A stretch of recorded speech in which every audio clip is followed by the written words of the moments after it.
저는 서양교회사를 전공했습니다. 논문을 쓰면서 한국에 들어가면은 한국교회사를 좀 해야 되겠다. 서양교회사를 하던 그런 방법, 그런 연구 자세로 한국교회사를 좀 정리했으면 좋겠다 하는 마음을 먹었습니다. 그래서 귀국한 후에 한국교회사에 남다른 관심을 가지고 관찰을 하고 있습니다. 그러다 보니 잘 알려지지 않은 그런 이야기들을 접할 때가 참 많이 있습니다. 지난주에는 서울개화백경이라는 책을 구입하여 읽었습니다. 참을 수 없는 우리 문화의 가벼움이라는 부제가 붙어 있는데, 개항 이후부터 약 1920년대까지 있었던 의미심장하면서도 재미있는 이야기들을 엮어놓은 것입니다. 오늘은 그중 한 이야기를 소개하며 설교의 문을 열고자 합니다. 제목이 비누를 깎아먹은 이상제입니다. 아마 알고 계신 분들도 계실 겁니다. 구한말 서양의 문명이 들어올 때 비누는 고급스러운 사치품이었습니다.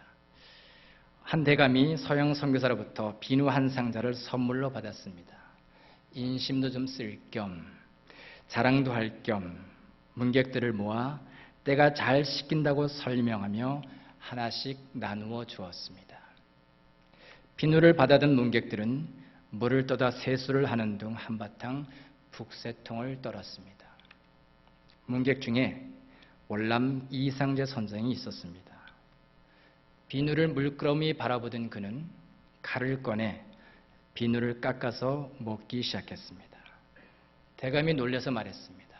이보게, 이건 때를 씻는 물건이지 먹는 물건이 아닐세. 그러자 이상제 선생은 이렇게 대답했습니다. 알고 있습니다. 사람들은 이것으로 얼굴에 때만 씻지만 저는 뱃속에 때를 씻어볼까 해서 먹었습니다. 뱃속에 때를 씻기 위해 비누를 깎아 먹는 것은 정말 생뚱맞은 행동입니다. 그런데 이 말을 가볍게 넘길 수 없는 것은 우리의 얼굴때 못지않게 뱃속의 때도 많이 있기 때문입니다. 여러분은 어떻습니까? 저는 한번 제 뱃속에 얼마나 많은 때가 있는지 가만 들여다보니 비누를 깎아 먹어야 할 정도로 때도 많고 지방도 많다는 것을 발견하였습니다. 우리의 마음이 깨끗하지 않다는 것은 성경도 잘 보여줍니다. 예레미야는 만물보다 거짓되고 심히 부패한 것이 마음이라고 말하고 있습니다. 예수님께서도 속에서, 곧 사람의 마음에서 나오는 것은 악한 생각, 즉 음란과 도둑질과 살인과 간음과 탐욕과 악독과 속임과 음탕과 질투와 비방과 교만과 우매함이니 이 모든 악한 것이 다 속에서 나와서 사람을 더럽게 하느니라고 말씀하십니다. 그래서 마음의 때를 씻기 위해 비누를 깎아 먹었다는 이상제 선생의 말을 그냥 흘려들을 수 없는 것입니다. 오늘 우리 사회는 개혁 피로 증후군에 시달리고 있습니다. 너도 나도 개혁을 외치지만 정작 개혁되는 것은 없고 개혁과 관련된 스트레스만 쌓여가고 있습니다. 정치개혁을 부르짖은 지 오래되었지만 정치권의 구태와 부패는 아직도 사라지지 않고 있습니다. 여러 가지 이유가 있겠지만 그 중에 하나는 법만 바꾸려고 하기 때문입니다. 개혁하겠다고 제도를 바꾸고 법을 새롭게 고치곤 합니다. 그러나 얼마 안 가서 바뀐 제도, 바뀐 법에 또 다른 문제가 생깁니다. 사람이 그대로이기 때문입니다. 사람이 새로운 제도, 새로운 법을 또다시 더럽히기 때문입니다. 그래서 미래지향적인 개혁은 사람을 바꾸는 작업이 동반되어야 합니다. 겉사람이 아니라 속사람을 바꾸는 일이 함께 진행되어야 합니다. 선거 때만 되면 물갈이란 말이 수없이 회자되곤 합니다. 그러나 정작 우리에게 필요한 것은 물갈이보다 마음갈이가 아닌가 생각해 봅니다. 이 마음갈이는 정치권에만 필요한 것이 아니라 우리의 신앙생활에도 필요합니다. 예수님의 사역은 이스라엘 백성들로 하여금 마음가래가 더없이 중요함을 역설한 사역입니다. 겉사람의 모습에만 신경을 쓰던 바리새인들과 서기관들과 제사장들을 향해 마태복음 23장 25절 28절에서 이렇게 선포하십니다. 화 있을진저 외식하는 서기관들과 바리새인들이여, 잔과 대접의 겉은 깨끗히 하되 그 안에는 탐욕과 방탕으로 가득하게 하는도다. 눈먼 바리새인이여, 너는 먼저 안을 깨끗이 하라. 그리하면 겉도 깨끗하리라. 화 있을진저 외식하는 서기관들과 바리새인들이여, 회칠한 무덤 같으니 겉으로는 아름답게 보이나 그 안에는 죽은 사람의 뼈와 모든 더러운 것이 가득하도다.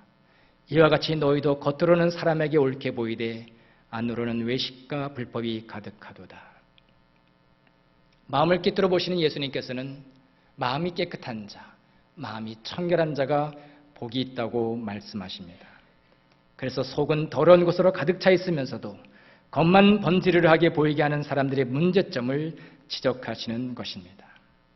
마음을 중요시 여기는 예수님의 사역은 구약의 예언자적 전통과 맥을 같이 합니다.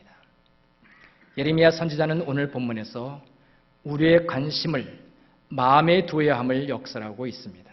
그것을 농사의 비유를 들어 설명하고 있습니다. 농사를 짓는데 중요한 것 네 가지가 있지요. 종자, 토양, 자연의 일기, 농부의 수고입니다. 농사에서 종자가 중요한 것은 좋은 종자에서 좋은 결실이 오기 때문입니다. 그러나 이러한 결과를 맺기 위해서는 몇 가지 갖춰야 하는 것이 있는데, 먼저 토양이 좋아야 합니다. 땅이 좋은 옥토여야 합니다. 그 다음은 좋은 일기가 주어져야 합니다. 적당히 햇빛도 비치고 비도 적당히 와야 합니다. 또 하나 있습니다. 이 모든 일을 위해서 수고하는 농부의 땀이 있어야 합니다. 씨를 뿌리고 가꾸는 자가 있어야 합니다. 이렇게 네 가지 요소가 있는데 오늘 본문에서는 토양, 밭에 대해서 말씀하고 있습니다. 요즘 시골에 가면 옛날에 경작하던 땅들 중에서 경작을 하지 않아서 잡목이 우성한 그 인녀처럼 보이는 곳이 많이 있습니다. 농사를 지을 사람이 없어 그냥 묵혀놓기 때문입니다. 이런 땅에 씨를 뿌리기 위해서는 잡목들을 다 제거하고 경작하지 않아 굳어진 땅을 갈아엎어야 합니다. 오늘 본문은 바로 이러한 정황을 반영하고 있습니다. 하나님께서는 예레미야를 통해 농사를 열에 짓지 않아 가시덤불이 무성한 땅에 곧바로 씨를 뿌려서는 안 되고 묵은 땅을 갈아엎은 뒤 씨를 뿌리라고 말씀하고 있습니다. 우리가 갚아야 하는 묵은 땅은 무엇입니까? 오늘 보면 4절을 보면 갈아엎어야 하는 묵은 땅은 마음밭을 의미합니다. 이렇게 기록되어 있습니다. 너희는 스스로 할례를 행하여 너희 마음 가죽을 메고 나 여호와께 속하라. 4절 말씀과 연관하여 3절을 해석하면 묵은 땅이란 마음의 묵은 땅을 말합니다. 오랜 기간 동안 경작하지 않아 종자를 받아들일 수 없을 정도로 굳어지고 심지어는 가시덤불까지 난 척박한 마음의 밭을 뜻합니다. 하나님께서는 마음밭이 굳어지고 황폐화된 이스라엘 백성들에게 마음 가죽을 베고 하나님께 속한 자들이 되라고 말씀하십니다. 마음 가죽을 벤다는 것은 마음밭을 갈아엎는 것을 의미합니다. 요즘은 밭갈이 할 때 보면 대부분 기계를 사용합니다. 그런데 예전에는 소를 사용했습니다. 땅이 부드러운, 그래서 잘 갈리는 곳에는 소 한 마리를 사용하였습니다. 시골에서는 소를 부려서 밭을 갈 수 있는 그런 나이가 되면 나도 이제 어른이 되었구나 하는 생각을 합니다. 저도 중학교 때 그걸 했었는데 얼마나 그 마음이 뿌듯하던지요. 이렇게 소 한 마리를 부릴 때 이 한 마리 소를 호리소라고 부릅니다. 호리를 끌면서 밭을 간다고 하여 붙여진 명칭입니다. 그런데 호리소로 쟁기질을 할 수 없을 정도로 돌이 많거나 땅이 굳을 때 또는 밭을 깊게 갈아엎고자 할 때는 소 2마리를 사용합니다. 이때 사용되는 소를 겨릿소라 부릅니다. 결의를 끌며 밭을 갈기 때문에 붙여진 명칭입니다. 열왕기상 19장에 보면 엘리야가 호렙산에 숨어 있다가 세미하게 말씀하시는 하나님의 음성을 듣고 산을 내려옵니다. 그리고 엘리사를 만나죠. 그때 엘리사가 12겨릿소를 앞세우고 밭을 갈고 있었다. 그렇게 성경은 기록하고 있습니다. 밭이 얼마나 험했으면 12마리의 소로 쟁기를 끌게 했겠습니까? 마음밭을 갈아엎는 것이 쉬울 때도 있습니다. 이런 때는 간단한 연장으로도 갈아엎을 수 있습니다. 그러나 대부분은 호릿소를 사용해야 할 정도로 수고의 땀을 흘려야 합니다. 심지어는 겨릿소를 사용해야 할 때도 있습니다. 마음이 너무 강팍하거나 양심의 화인을 맞았을 경우나 무의식의 깊은 곳을 갈아엎고자 할 때는 겨릿소를 사용해야 합니다. 어떤 때는 2마리로도 안 돼요. 그 이상의 소들을 사용해야 할 때도 있습니다. 사절은 할례를 마음가짐을 베어내는 마음의 할례로 설명하고 있습니다. 우리가 알고 있다시피 할례는 하나님과 아브라함 사이에 맺어진 언약의 징표로 외적인 것입니다. 그런데 이 외적인 할례를 행하는 것만으로 약속의 자녀가 될 수 있는가? 이러한 성찰적 반성이 이스라엘 백성 사이에서 일게 되었습니다. 출애굽을 한 뒤 이스라엘 백성들은 하나님을 원망하고 불평하고 심지어는 금송아지 상을 만들어 자신들의 신으로 세우기도 하였습니다. 외적인 할례를 통해 약속의 자녀가 되었지만 실제로는 약속의 자녀로 살지 않는 이중적인 모습입니다. 바로 이러한 이스라엘 백성을 하나님께서는 신명기 9장에서 목이 곧은 백성이라 그렇게 부르며 그들을 멸하시려고 하십니다.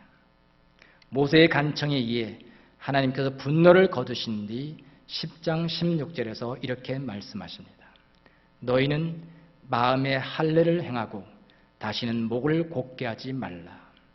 여기서 목이 곧다는 말은 마음이 완고하다, 누구누구 앞에서 등을 돌리다는 의미를 가지고 있습니다. 이스라엘 백성이 하나님 말씀에 순종하지 않는 완고한 마음을 가지고 있으며 하나님께 등을 돌리고 다른 곳을 향하는 삶을 살았습니다. 그래서 시편의 시인은 광야에서의 이스라엘 백성이 완고한 마음을 가지고 있었다 그렇게 해석하고 있습니다.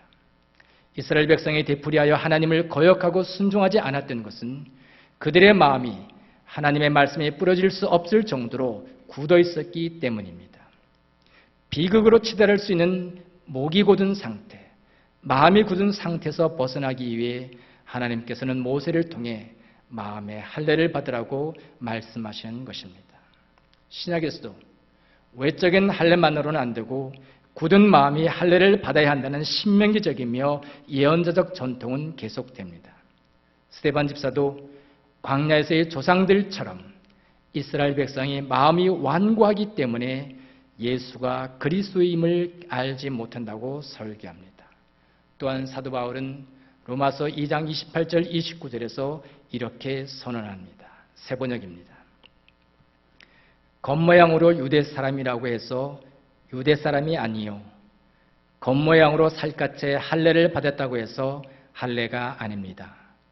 오히려 속사람으로 유대 사람인 이가 유대 사람이며 율법의 조문을 따라서 받는 할례가 아니라 성령으로 마음에 받는 할례가 참 할례입니다. 신명기도 예레미야도 사도 바울도 마음의 할례를 받기 위해 굳은 마음을 갈아엎어야 한다고 역설합니다. 밭갈이처럼 마음가리를 해야 한다는 것입니다. 마음가리를 하는 사람이 진정으로 하나님을 믿고 따르는 자들이 될 수 있기 때문입니다. 백범일기에 보면 김구 선생께서 자신의 과거와 관련해 이런 글을 남깁니다.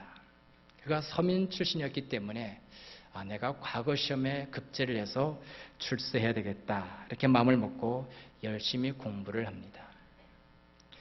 그런데 돈으로 과거 시험을 사거나 이미 과거 시험 전에 시험을 치르기 전에 진사 급제가 결정되는 것을 보고는 실망하여 집으로 돌아옵니다. 그때도 이런 일이 상당히 있었던 것 같습니다. 과거를 통해서는 출산하는 것이 어렵다는 것을 아버지에게 설명드리자 아버지가 이렇게 말씀하십니다. 그러면 풍수 공부나 관상 공부를 해보아라. 풍수를 잘 배우면 명당을 얻어서 조상님 산소를 잘 써서 자손이 복록을 누릴 것이요, 관상에 능하면 사람을 잘 알아보아서 성인군자를 만날 수 있을 것이다. 백범은 아버지의 말씀을 따라 관상책을 열심히 보았습니다. 관상을 공부해 보니 자신의 얼굴은 귀족의 상이나 부자의 상이 아니라 천한 상이요, 가난할 상이요, 흉악한 상으로 나와 더 낙담하게 되었습니다. 절망에 빠져있던 김구 선생에게 한 가지 희망을 주는 구절이 있었습니다. 바로 상호 불여 신호요, 신호 불여 심호라는 구절입니다. 상호, 얼굴 좋음이, 불여 신호, 몸 좋음만 못하고, 신호, 몸 좋음이 불여 심호라, 마음 좋음만 못하다는 뜻입니다. 아무리 얼굴이 잘생기고 관상이 좋아도 몸이 건강한 것에 미치지 못하고, 아무리 몸이 튼튼하다 해도 마음씨 바른 것에 비기지 못한다는 말입니다. 이 말을 읽고 김구 선생은 마음을 닫고 마음을 수련하여 마음이 좋은 사람이 되기로 굳게 결심하였다고 고백하고 있습니다. 얼굴 좋음이 몸 좋음만 못하고, 몸 좋음이 마음 좋음만 못하다. 우리가 새겨들어야 할 참 좋은 말입니다. 우리 그리스도인의 실존은 마음 가죽을 베어 마음의 할례를 받고 마음의 묵은 땅을 기경하는 존재입니다. 기독교인으로서 한 단계 한 단계 성숙해 간다는 것은 우리 마음을 갈고 닦는 삶을 산다는 것을 의미합니다. 하나님의 영의 도움으로 마음 수련을 하지 않고서는 성숙한 그리스도인이 될 수 없습니다. 기독교가 가볍게 여겨지는 것은, 심지어 천박하게 여겨지는 것은 성령의 열매를 맺는 마음 수련 없이 믿음만 말하기 때문인지 모르겠습니다. 잠언 4장 23절은 무릇 지킬 만한 것보다 더욱 마음을 지키라, 생명의 근원이 이에서 남이라고 말씀하고 있습니다. 우리의 마음이 생명의 근원이라는 것, 그래서 무엇보다 마음을 지키는 일에 힘써야 한다는 것, 우리가 귀담아 들어야 하는 말씀입니다. 저는 가끔 엉뚱한 생각을 할 때가 있습니다. 지금부터 한 3년 전 어느 봄날이었습니다. 심하지는 않았지만 황사가 일던 날이었습니다. 창밖 황사를 바라보다 문득 내 마음에는 황사가 일어나지 않는가 생각해 보았습니다. 마음에 어떻게 황사가 일어날 수 있겠습니까? 그런데 황당한 생각 같은데 곰곰이 생각해 보니 제 마음의 밭에도 황사가 있는 것이 보였습니다. 욕심과 미움과 분노와 거짓의 황사가 보였습니다.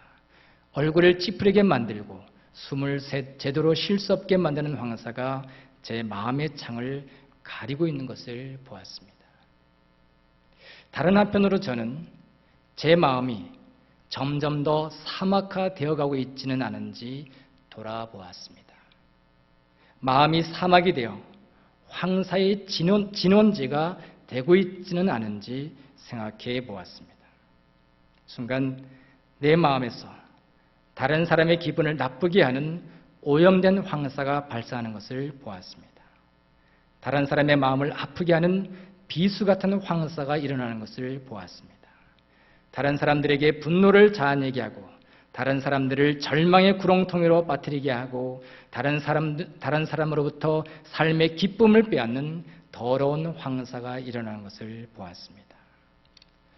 황사를 막기 위해 중국이나 몽골로 가서 나무를 심자는 운동이 일어나고 있습니다.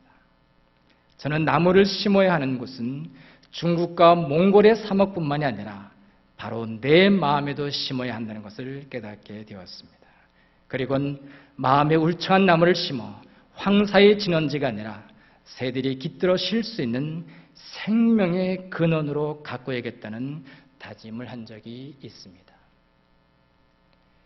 지금 내 마음이 사막의 한가운데 있다 할지라도 영적인 나무를 심고 가꾸는 삶을 산다면 이 사막을 옥토로 바꿀 수 있습니다. 내 마음이 점점 더 황폐화되어 간다고 할지라도 영적인 나무를 심고 가꾼다면 사막이 꽃동산으로 바뀌는 기적을 경험하게 됩니다. 이것이 생명의 근원인 마음을 지키는 일입니다. 이것이 마음의 할례요, 마음가리가 지향해야 하는 것입니다. 고착 상태라는 말이 있습니다. 이 말은 과거의 습관, 특히 부정적인 습관들을 버리지 않고 계속 유지함으로써 심리적인 안정을 얻으려는 현상을 표현하는 심리학적인 용어입니다. 이런 고착 상태에 빠진 사람들에게서 나타나는 현상 중 하나는 변화를 싫어하는 것입니다. 아니, 변화를 두려워합니다. 변화되지 않는 것에 매여서 거기서 안정을 누리려고 합니다. 다시 말해 마음의 땅을 기경하기보다는 그냥 놔두어 묵게 한다는 것입니다. 이 고착 상태는 신앙적인 일에도 나타납니다. 마태복음 23장은 신앙적인 일에 고착 상태에 빠진 서기관들과 바리새인들을 향하신 주님의 질책의 말씀입니다. 특히 앞서 인용했던 25절에서 28절에서 주님은 그들의 속과 겉을 비교하면서 율법주의로 나아가는 이들의 고착 상태를 책망하십니다. 무엇인가 우리 몸에 배어 고착 상태가 되면 또 한 가지 현상이 나타납니다. 그것은 내용보다는 내용을 담고 있는 그릇, 형식을 더 중요하게 여기는 것입니다. 서기관들과 바리새인들이 빠지게 된 고착 상태는 하나님을 사랑하는 내용보다는 하나님을 사랑하는 방법에 몰두하게 만들었고 결국은 외식하는 신앙인이 되게 하였습니다. 어떤 스승이 바구니 안에 꽃을 넣고 꽃을 넣은 뒤 제자들에게 물었습니다. 이 바구니가 어떤 바구니냐? 제자들이 뭐라고 대답했겠습니까? 당연히 꽃바구니라고 대답을 했지요. 그래서 꽃을 빼고 생선을 넣은 뒤 이 바구니가 어떤 바구니냐 다시 물었습니다. 제자들은 생선 바구니입니다 하고 대답합니다. 그때 스승이 말합니다. 맞다. 똑같은 바구니지만 꽃을 담으면 꽃바구니요 생선을 담으면 생선 바구니가 된다. 마찬가지로 사람도 그 안에 쓰레기가 담겨 있으면 쓰레기 같은 사람이 되고 그 안에 향기 나는 꽃이 담겨 있으면 향기 나는 사람이 된다. 우리는 서기관들과 바리새인들처럼 바구니 자체에 모든 신경을 쓰는 신앙이 되기보다는 바구니 안에 무엇을 담을 것인가에 신경을 쓰는 신앙인이 되어야 합니다. 우리를 그리스도인답게 만드는 것을 바구니 안에 담으려면 무엇보다 우리 마음을 정리해야 합니다. 우리 마음의 묵은 땅을 기경해야 합니다. 고착 상태에 빠진 우리의 마음을 쟁기를 들어 갈아엎어야 합니다. 만일 우리가 고착 상태에 빠져 우리 몸에 밴 것만을 우리에게 익숙한 것만을 고집한다면 우리의 마음밭은 길가의 밭이 되며 돌짝밭이 되며 가시덤불이 무성한 밭이 됩니다. 때문에 우리의 마음밭을 길가로 만들며 돌짝밭으로 만들며 가시덤불이 무성한 밭으로 만드는 고착 상태를 때로는 깊이 갈아엎고 또 때로는 불살라 옥토로 만드는 신앙의 싸움을 해야 합니다. 이것이 묵은 땅을 기경하는 신앙의 삶이요 마음 가죽을 베어 마음의 할례를 받는 삶입니다. 이것이 마음가리요 우리 마음밭을 30배, 60배, 100배의 결실을 거두는 옥토로 만드는 신앙의 삶입니다. 우리의 마음은 황사가 있는 마음이요 황사의 진원지요 묵은 땅일 수 있습니다. 우리의 마음이 묵은 땅으로 잡초가 무성하다면 황사로 인해 숨을 제대로 쉴 수 없는 오염된 정원이라면 우리 교회의 미래는 밝지 않습니다. 우리 교회가 영적인 삶과 관련해 개혁의 대상이 아니라 개혁의 주체가 되기 위해서는 먼저 우리의 마음이 할례를 받아야 합니다. 우리의 마음의 정원을 향기 나는 정원으로 가꾸어야 합니다. 끊임없이 우리 마음을 성찰하며 마음을 닦아야 합니다. 우리나라 신자들 중에는 교회 건물에 신경을 쓰는 분들이 많이 있습니다. 지나가는 사람들이 한번 들어가 보고 싶은 예배당을 갖는다는 것은 결코 나쁜 것이 아닙니다. 집같이 아늑하게 느끼는 예배당을 그리워하는 것도 당연합니다. 그러나 건물에 신경이 쓰일 때마다 더욱 사람에게 신경을 써야 합니다. 길가에 멋진 교회 간판을 세우고 자라고 싶을 정도로 멋진 예배당을 가지고 싶다는 마음이 들면 들수록 우리 마음을 옥토로 만드는 것이 무엇보다 중요합니다. 우리 교회가 교회의 외형보다 교회의 영적인 텃밭을 성령의 도움으로 갈고 뒤엎어 옥토로 만드는 교회가 되었으면 좋겠습니다. 교우들을 다치게 하는 돌들을 골라내고 복음의 씨앗이 자라는 것을 방해하는 잡초를 뽑아내고 서로의 마음을 찌르는 가시덤불을 불살라 교회의 땅을 옥토로 만들어 갑시다. 마음의 때를 씻기 위해 성령의 비누를 깎아 먹으며 날마다 마음가리를 하고 마음의 할례를 받읍시다. 마음가리라는 제목의 시를 소개하며 설교의 문을 닫겠습니다. 겨우내 잠든 땅 갈아엎고 씨 뿌리는 농부여, 그 집 밭갈이 끝나거든 세상 바람에 메마르고 굳어진 내 맘 갈아주오. 나무마다 꽃피고 새순 돋는 이 봄에 고랑 갈아엎고 일항에 씨앗 뿌려 산새 노늘고 비바람 머무는 그런 곳 만들려니 보순날 바로 세워 깊이 깊이 갈아주오. 밭갈이 하는 농부여. 기도하겠습니다. 묵은 땅을 갈아 씨를 뿌리라고 말씀하시는 주님, 익숙해 있는 개인적인 습관과 교회적인 전통을 갈아엎어 주님의 말씀이 자랄 수 있는 옥토로 바꾸어 주옵소서. 결이 썰어도 갈아엎기 힘든 굳게 굳은 마음을 당신의 영으로 갈아엎어 찰랑찰랑 물을 채워 모내기를 하든지 긴 이랑 만들어 김장배추 씨를 뿌리든지 생명의 근원으로 거듭나게 하옵소서. 우리 마음의 정원이 황사까지도 정화시키는 신비한 능력을 소유하여 마음가리 운동에 건강한 영향력을 미치는 성령의 전이 되게 하옵소서. 우리 교회가 교회로 조직되면서 먼저 묵은 땅을 기강하는 마음의 할례를 통해 건강한 교회로 뿌리를 내릴 수 있는 영적인 토양을 만들게 하옵소서.